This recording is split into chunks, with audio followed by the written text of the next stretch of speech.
Assalamu alaikum class 6. I am Shajia Rizvi, your computer teacher, and this is your computer book Paramount Computer Made Friendly book 6.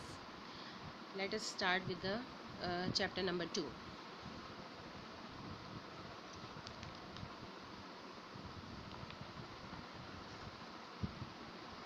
Page number 15.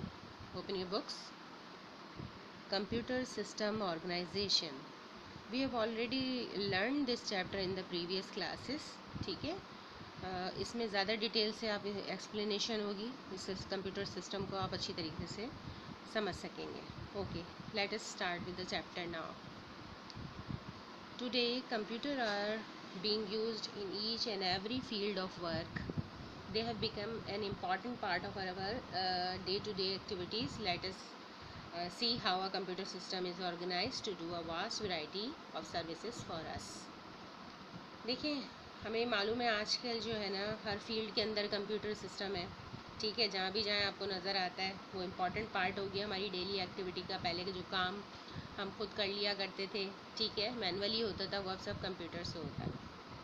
You have learned in the previous classes that a computer is an electronic device which accepts data and instruction as input and processes and store the data and give the result as output. क्या आप पढ़ चुके हैं अपनी previous classes में. Computer की definition भी है, ठीक है, उसकी वर्किंग भी है.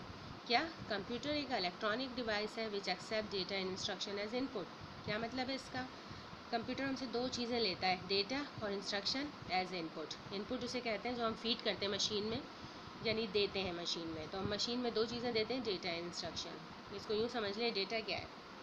देखिए, फॉर एग्ज़ाम्पल अगर हम कोई 2 नंबर प्लस करना चाह रहे हैं, डेटा फॉर एग्ज़ाम्पल 2 and 5, ये डेटा हो सकता है. कोई भी नेम डेटा हो सकता है, ठीक है. अब ये हो गया डेटा. अब इंस्ट्रक्शन क्या है, ठीक है. इस डेटा के साथ कंप्यूटर ने क्या परफॉर्म करना है, वो इंस्ट्रक्शन है. फॉर एग्ज़ाम्पल 2 और 5 को प्लस करना है, तो दिस इज़ इंस्ट्रक्शन, ठीक है. This is instruction. या नेम है तो उसे प्रिंट करना है, तो प्रिंट इज़ इंस्ट्रक्शन, ठीक है. प्रिंट भी इंस्ट्रक्शन है. डेटा और इंस्ट्रक्शन जब हम कंप्यूटर को देंगे तब कंप्यूटर उस पर प्रोसेस कर सकता है, वरना नहीं कर सकता, ठीक है. दोनों चीज़ें उसको मस्ट चाहिए. प्रोसेसेस, जब डेटा और इंस्ट्रक्शन उसको मिल जाती है, कंप्यूटर को हम कंप्यूटर में हम फेड कर देते हैं, तो उसके ऊपर कंप्यूटर प्रोसेस करता है डेटा के ऊपर according to the given instruction. यानी जो डेटा दिया उस पर जो इंस्ट्रक्शन दिया उसके हिसाब से काम करेगा, ठीक है. प्रोसेस करेगा, स्टोर द डेटा, और जो भी डेटा आपने दिया है वो भी स्टोर कर लेगा, and give the result as output. और आउटपुट यानी रिजल्ट हमें देगा, जिसको हम रिजल्ट को हम कहते हैं आउटपुट, ठीक है. 3 फंडामेंटल स्टेप्स हो गए. इनपुट, दो चीज़ें दी हमने, डेटा इंस्ट्रक्शन कंप्यूटर को. कंप्यूटर ने प्रोसेस किया, रिज़ल्ट निकाला, और उसको हम कहते हैं, जो हमें रिज़ल्ट शो होता है उसे कहते हैं हम आउटपुट. अब इसको एग्जाम्पल से अच्छी तरह समझ लेते हैं. फॉर एग्जाम्पल रेलवे रिजर्वेशन की एक एग्जांपल ले लेते हैं, ठीक है. रेल में अगर आप लोगों ने सफ़र किया है तो फिर उसको आपको पता है पहले उसका रिजर्वेशन करवानी पड़ती है, ठीक है. A person who wishes to travel from Karachi to Lahore by train has to first fill a reservation slip. This slip contains relevant data, that is name, age and address of the person who wishes to travel and the date of journey, place of destination.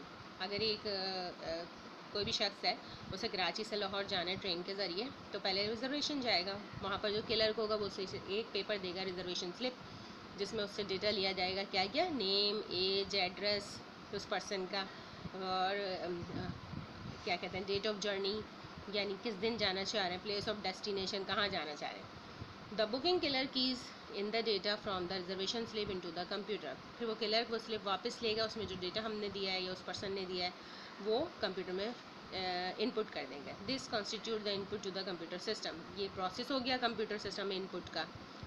The process in this case involve in examining the train number, the date of journey, the class required and checking whether the seats are available as per the reservation detail. अब इसका process क्या है, computer ने उस data के साथ करना क्या है. तो कंप्यूटर ने क्या प्रोसेस किया कि जो उन्होंने ट्रेन नंबर दिया, जर्नी दी, कि डेट दी कि किस दिन जाना चाह रहे हैं, कौन सी क्लास में वो सफ़र करना चाह रहे हैं, वो चेक करेगा।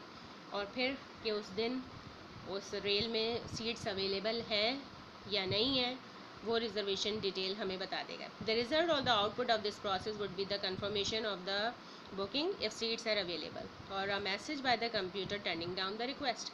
ठीक है, तो जो आउटपुट हमें रिसीव होगी वो ये हो जाएगी रिजर्वेशन हमारी ट्रेन के ज़रिए कि सीट्स अवेलेबल हैं, और अगर नहीं है तो हमारी रिक्वेस्ट टर्न डाउन हो जाएगी कि उस दिन उस शहर के लिए, डेस्टिनेशन के लिए हमारे पास सीट्स नहीं है।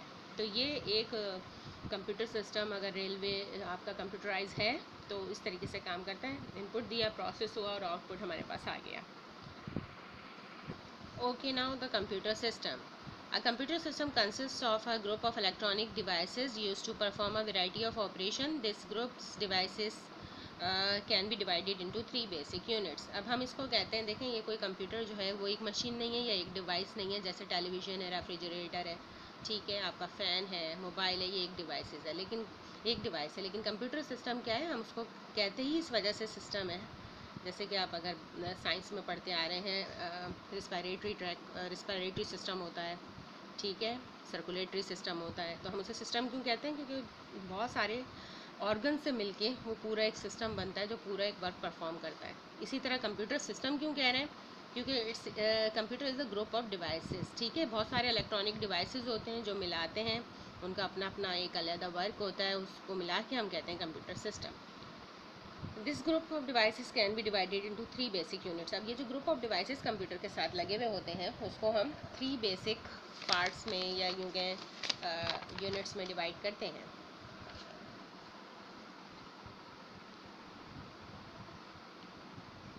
The three basic unit performing a computer system are the three basic units forming a computer system are input unit, central processing unit, output unit. अब तीन बेसिक यूनिट होते हैं कंप्यूटर के अंदर, input unit, central processing unit और output unit. ठीक है, ये ब्लॉक डायग्राम से भी एक्सप्लेन किया गया है। ब्लॉक डायग्राम किसी भी मशीन की वर्किंग की एक्सप्लेनेशन के लिए बनाई जाती है, तो मशीन के एक्चुअल पार्ट बनाने के बजाय उनको हम बॉक्स की या ब्लॉक की शक्ल में दिखाते हैं और उसमें डेटा का प्रोसेसिंग हमें पता चल जाता है। देखिए इन्होंने बनाया हुआ सबसे पहले इनपुट डिवाइस है जो आपके हो सकते हैं कीबोर्ड, माउस, ठीक है, बेसिकली तो यही होते हैं। फिर प्रोसेसिंग डिवाइस है, ये तो एक ही होता है CPU, सेंट्रल प्रोसेसिंग यूनिट। फिर आउटपुट डिवाइस है, वो भी हो सकते हैं, मॉनिटर है, यूजुअली मॉनिटर होता है या प्रिंटर है। ठीक है, तो इनपुट डिवाइसेस से डेटा गया सेंट्रल प्रोसेसिंग यूनिट में। ठीक है, सेंट्रल प्रोसेसिंग यूनिट में या आप अभी डिटेल पढ़ेंगे कि सेंट्रल प्रोसेसिंग यूनिट यानी CPU के अंदर वो डेटा किस तरीके से वर्किंग करता है। ठीक है, वर्कआउट होने के बाद वो आउटपुट डिवाइसेस में आ जाता है उसका रिजल्ट। सही है, या अभी हम पूरा CPU एक्सप्लेन करेंगे तो फिर आपके ब्लॉक डायग्राम और अच्छी तरीके से क्लियर हो जाएगी।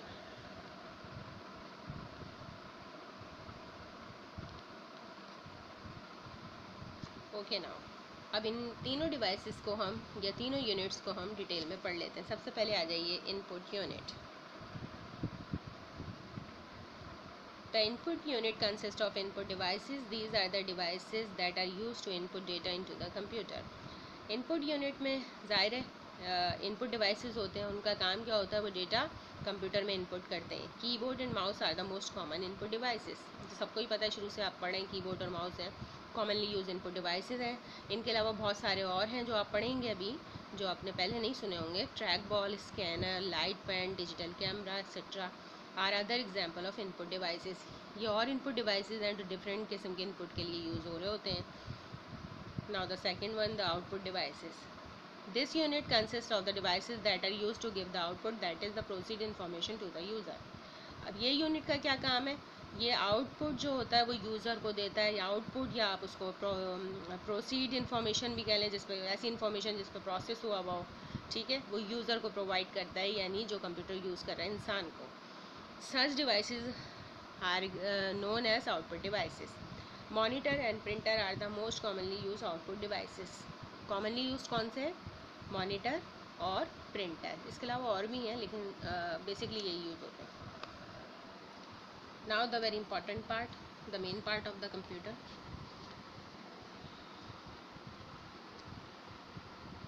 Central Processing Unit, CPU.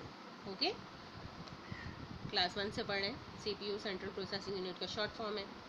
Central processing unit, commonly known as CPU, is the most important unit where all the processing jobs take place. सबसे important part है, सारी processing CPU में होती है।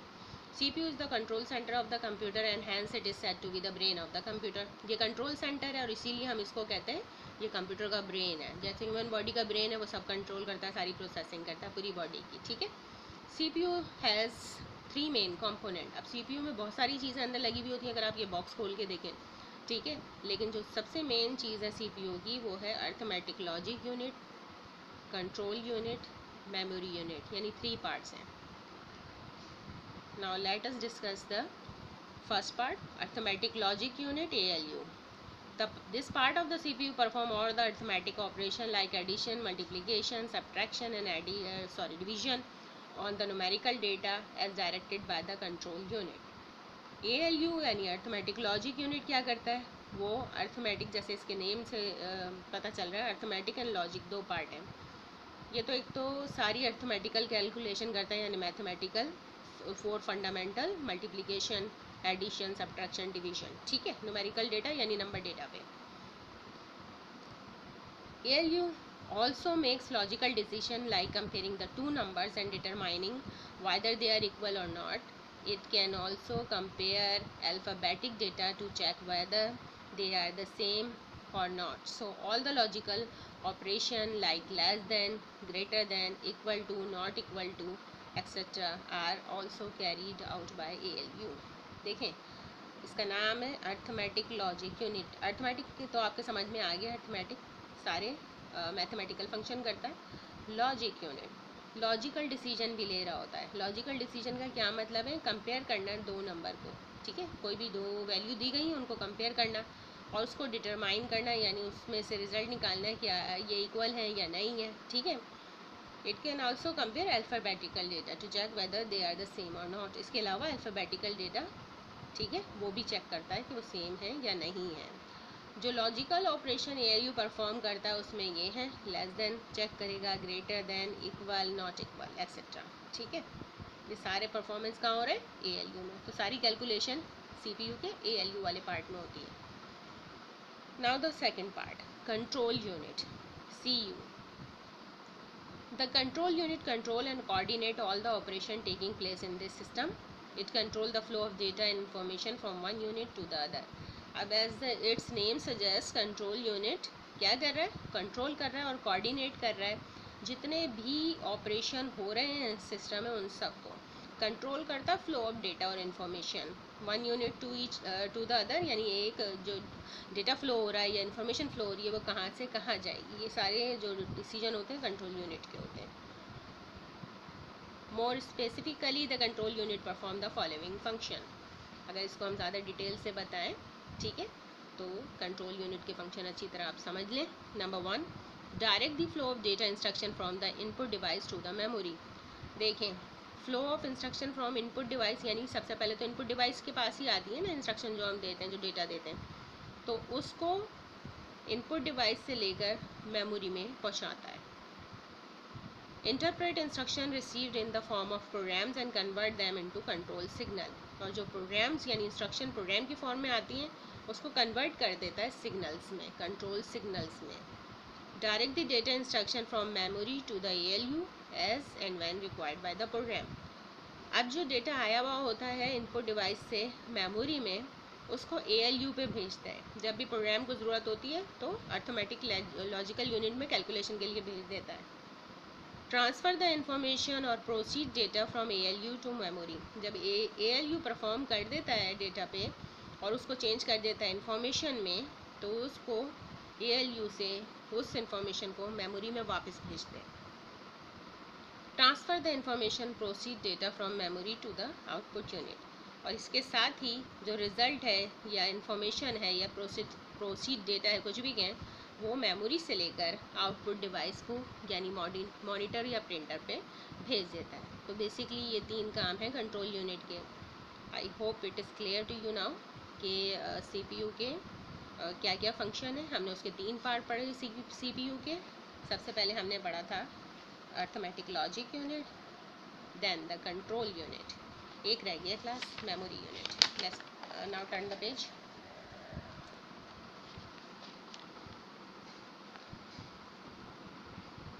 Memory unit. To execute a program, data and instructions need to be stored temporarily. The storage is done in the memory unit of the CPU. देखें, कोई भी programme है उसकी डेटा और इंस्ट्रक्शन होती हैं तो उसको हमें कहीं स्टोर करना पड़ता है, तो कंप्यूटर उसको टेम्परेरली स्टोर करता है, यानी परमानेंटली नहीं, थोड़ी देर के लिए स्टोर करता है जब तक उस पर प्रोसेस हो, वो स्टोर होता है मेमोरी यूनिट में। This storage is done in the memory unit of the CPU का जो मेमोरी यूनिट है वहाँ पर डेटा और इंस्ट्रक्शंस स्टोर हो जाएंगी। The data instructions are retrieve from memory unit by the control unit for supplying to ALUs and when required by the program. अब जब मेमोरी यूनिट के अंदर वो स्टोर हो गई हैं तो रिट्रीव भी हो सकती हैं। रिट्रीव का मतलब वापस ली जा सकती हैं। कंट्रोल यूनिट मेमोरी यूनिट से लेकर ALU को दे देता है जब ALU को जब भी उसकी ज़रूरत होती है डेटा इंस्ट्रक्शन की प्रोसेस करने के लिए, ठीक है, तो कंट्रोल यूनिट ALU वो मेमोरी यूनिट से दे देता है। ठीक है, इज़ इट क्लियर नाउ? हमने अब कंप्लीट कर लिया ये CPU के तीनों पार्ट।